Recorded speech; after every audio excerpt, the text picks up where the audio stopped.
Как часто вы слушаете священный Коран? А удавалось ли вам услышать его в метро? На этих кадрах пассажиры подземки могли насладиться чтением Корана во время поездки. Причем суры и аяты читали голосами известных имамов мира.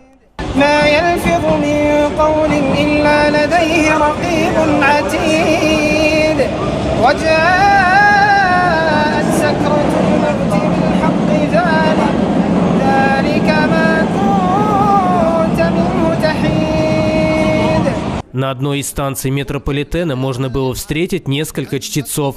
Двое из них были незрячими. Они нараспев читали книгу Аллаха. Пассажиры метро снимали происходящее на телефон.